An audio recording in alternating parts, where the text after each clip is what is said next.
Hello everyone, welcome back to our channel and today we are going to start chapter 6 lines and angles. So पहले तो हम देख लेते जो हमने अगले सालों में पढ़ रखा है। तो पहला ही देखते हैं पॉइंट। एक्चुअली हम पॉइंट को डिनोट करते हैं डॉट से, राइट? ऐसे डॉट से हम डिनोट करते हैं। But definition of the point is a point has a no component, means it has a no any parts.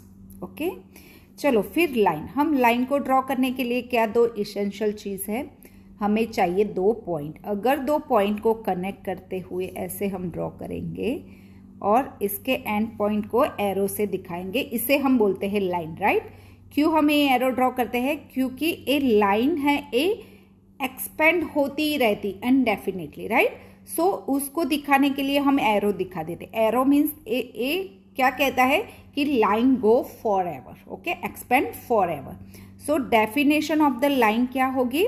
When we join two distinct point then we get a line. A line has a no end point, okay. इसीलिए हमें इसे arrow से दिखाना पड़ता है कि वे endless जा रही आगे, ओके। अभी देखते हैं लाइन सेगमेंट। लाइन सेगमेंट क्या है? अगर मैं एक लाइन ड्रॉ करूं और उस पे दो point A and B, point A and B के बीच का जो डिस्टेंस है ना, इसे हम लाइन सेगमेंट बोलेंगे, ओके। सो वो just nothing but the part of the line, right? So line segment क्या है? A part of a line with a two end point is called a line segment, okay. So दो पॉइंट के बीच का जो distance है उसे हम लाइन सेगमेंट बोलेंगे, उसको कनेक्ट करने के बाद बोलेंगे, okay. Example for point P and Q. So a हमारी लाइन सेगमेंट पी क्यू हो जाएगा, जो कि उसका दो एंड पॉइंट होता है। तो लाइन सेगमेंट को दो एंड पॉइंट होते हैं और लाइन का कोई भी एंड पॉइंट नहीं होता है। अभी देखते हैं रे। किसे रे बोलेंगे? वो भी one part of the line ही है, मगर उसको एक ही एंड पॉइंट होता है। सो अगर मैं दो ड्रॉ करूं यहाँ पे पॉइंट एम पॉइंट से अगर मैं एक्सपेंड करूं एंडलेसली, यहाँ पे सॉरी एरो ड्रॉ कर देती हूँ। सो एरो क्या इंडिकेट करता है? जैसे पहले बोला कि वो इंडिकेट करता है कि यहाँ से आगे भी जा रही है लाइन फॉर एवर, मतलब कि अनडेफिनेटली वो एक्सपेंड कर रही है। सो एरो क्या होता है? उसका एक ही एंड पॉइंट होता है, दूसरी तरफ से वो एंडलेस जाएगी, पर नेसेसरी नहीं कि इस डायरेक्शन में ही जाएगी। वो इस डायरेक्शन में भी, लेफ्ट हैंड साइड के डायरेक्शन में भी एक्सपेंड हो सकती है, ऊपर की तरफ, नीचे की तरफ, डायगोनली, किसी भी डायरेक्शन में एक तरफ वो एक्सपेंड होती है और दूसरी तरफ से रे का एंड पॉइंट होता है, ओके। सो रे की क्या डेफिनेशन है? अ line with one and point is called अ रे, ओके, क्लियर? अच्छा, चलो अभी देखते हैं कोलिनियर पॉइंट्स और नॉन कोलिनियर पॉइंट्स हम किससे बोलते हैं।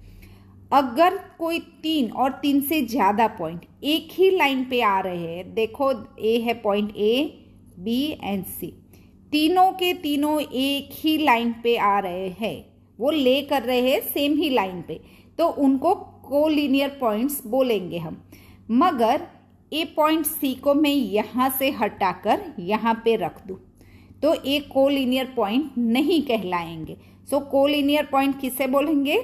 अगर एक ही लाइन पे तीन या तीन से ज्यादा पॉइंट आएंगे तो हम उसे कोलिनियर पॉइंट बोलेंगे। अगर आप पूछ रहे कि दो पॉइंट क्यों नहीं बोल ले रहे हम, अगर कोई भी दो पॉइंट हो गए तो डेफिनेटली उन दोनों को कनेक्ट करके एक लाइन तो डेफिनेटली ड्रॉ कर सकते हैं, तो वो कोलिनियर पॉइंट नहीं हो सकते। कोलिनियर पॉइंट के लिए हमें एटलीस्ट 3 पॉइंट्स को चेक करना पड़ेगा। अगर ए पॉइंट एन, एम, एन, ओ है तो ये तीनों को कनेक्ट करके आप कोई भी लाइन नहीं ड्रॉ कर सकते। अगर आपको बोला जाए कि एन एंड एम को कनेक्ट करके लाइन ड्रॉ कर सकते हैं, ऑब्वियसली ए हो जाएगी। अगर एम और ओ को कनेक्ट करना है तो हो सकता है, एन और ओ को कनेक्ट कर सकते हो, सॉरी थोड़ा लाइन आगे पीछे हो गया, मगर ये तीनों के तीनों पॉइंट को आप कनेक्ट नहीं कर सकते। सो अगर if 3 or more points lay on the same line, they are called the collinear points. Otherwise, they are called non-collinear points. Clear? चलो फिर अभी एंगल, टाइप्स ऑफ एंगल देख लेते हैं।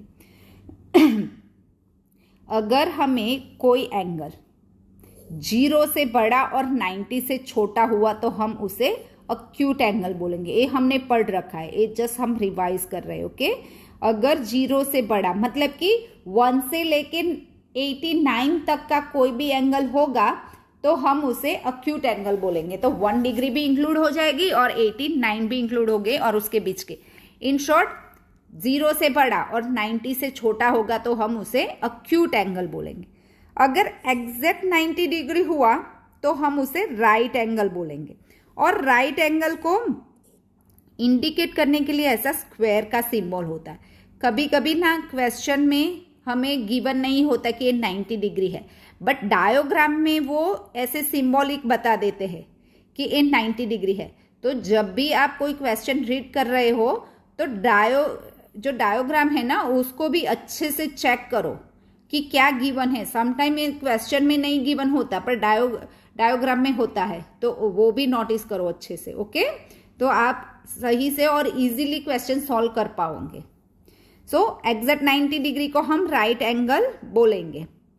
अभी 90 से बड़ा हुआ मतलब कि 91 डिग्री हुआ और कहाँ तक 179 तक, तो उससे ऑब्ट्यूज एंगल बोलेंगे। अगर वो 90 से बड़ा एग्जैक्ट 90 नहीं हुआ, 91 हुआ तो उसे राइट एंगल नहीं बोल सकते, उसे ऑब्ट्यूज एंगल बोलेंगे। और कहाँ तक 179 तक हम उसे ऑब्ट्यूज एंगल बोलेंगे। ओके, 79 तक।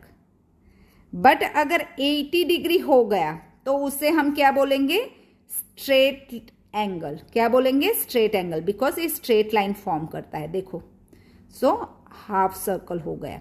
Half circle means full circle means 360, so half of 360 180, so 180 degree means straight angle. Okay, 180 से बड़ा हुआ मतलब 181 हो गया तो उसे फिर स्ट्रेट एंगल नहीं बोलेंगे, उससे बोलेंगे रिफ्लेक्स एंगल। ओके, सो 180 से लेके 359 तक हम उसे रिफ्लेक्स एंगल बोलेंगे।